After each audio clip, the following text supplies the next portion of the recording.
given us a very wonderful backdrop to where we are today and what we need to pick up to discuss. And I think you've given some important leads as well as to which direction this discussion can be taken. I think it goes without saying that the biggest challenge to United Nations and why United Nations, in fact, to humanity, is being faced since the Second World War, is being faced by the world today. We had hoped, and repeatedly this has been said, that there would have been a peace dividend gradually, which would bring prosperity to the world after the Second World War and the establishment of the United Nations. And that the world, having experienced war, two wars, First War and the Second World War, would be loath to ever get back into that kind of situation. But unfortunately, it didn't happen. We saw it first in the form of a Cold War, which was immediate outcome of the end of the Second World War on the downside, and on the upward side was the establishment of the UN with great aspirations and great hope. But we all know today, as we talk about reform of the United Nations, we all know that there were, right from the beginning in the United Nations, there were some features and some fundamental glitches that would, in time, possibly become a problem. And I think that's what we are now experiencing. We did it somewhat during the Cold War, but we are now experiencing it in a more lively and a vivid way, more troubling sort of way that we are experiencing it now. The very structure of the UN, which with all its implicit restrictions and implicit flaws, was a structure that made it viable, made it possible for it to succeed and not to collapse like the League of Nations. And I think that's why people thought they could live with it. So long as a lot of the work that we wanted done could be done, we could live with the flaws that in an emerging and democratizing world were beginning to be glaring. And veto and the restriction of powers to 5 permanent members of the UN is a problem. So what is the way forward? I think the way forward, frankly, is not just quoting the rules of engagement, the rule-based orders, because you've just said very clearly that much of that has been thrown out of the window, has been very cynically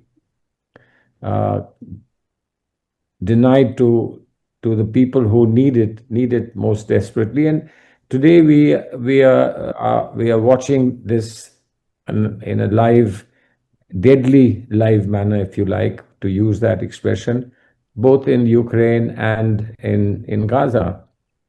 And the manner in which the Gaza theater of war has developed into the words that you are using, genocide, words that everybody else is talking about, mass denial of fundamental human rights to people. Then that is finally spilt over for a variety of reasons, not directly, but with some direct impact, but some indirect impact as well. Spill over into Iran. And as we saw what was happening in Iran and what has happened in Iran, could hold out a much greater challenge for the entire region and indeed to the world in times to come. So what are the solutions? We've seen how implementing of the UN enforcement of UN point of view is is very, very tragically flawed because of the manner in which the veto operates. And you can pass resolutions, you can have opinions, but what effect will those have if they cannot be enforced? And the enforcement obviously is the big thing that is lacking. And if even if the UN has any enforcement methodology, that is neutralized by the veto. So what you need really is, and I believe we need to start thinking about this, is we need to talk about a new kind of politics in the world.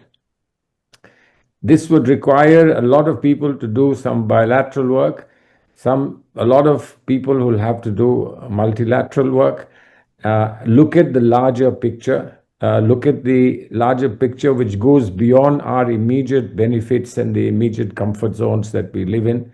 And then to see that the result of our not participating in a fresh political conversation could lead to absolute disaster, including the destruction of the United Nations to whatever extent it's left. And now we also know that special challenges are coming to the UN. Even in structural terms, they are coming now from the present administration of the United States, who have taken America first to such an extreme, that it's becoming a fundamental new challenge to the rule-based order. So are there going to be rules that are going to be manipulated by one or two countries in the world? Much worse than the Cold War. Are they going to be the reversal of all the benefits that one had expected and hoped from the United Nations after the Second World War? Are the big questions. And the answers lie not in agonizing about how ineffective the UN has become, but the answers really lie in working on a new kind of global politics so that an impact can be made. And I'm not prepared to believe that global politics, if it's directed in the right manner, would not have an impact.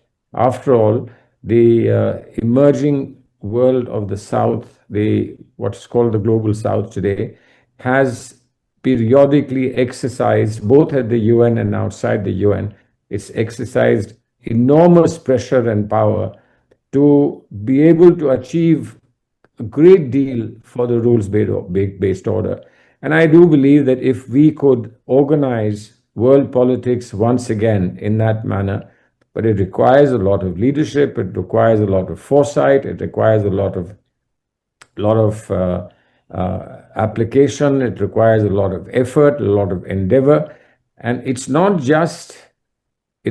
just public figures, international, global public figures that we need, but we need to educate peoples. We need to educate countries to support their leadership to achieve what is today desperately needed.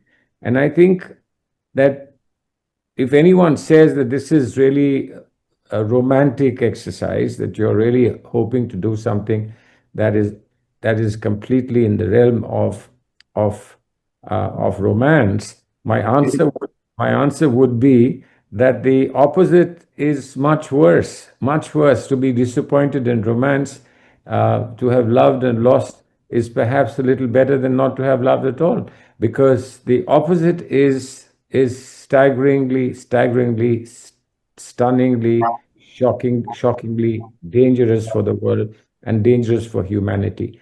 So I think on that note, I would just hope and urge our colleagues who are here today, some very experienced and extremely erudite, that they could reflect a little bit on this a little more than just shedding tears for a failing system at the UN and a failing system in terms of the rule-based order across the globe. Thank you very much.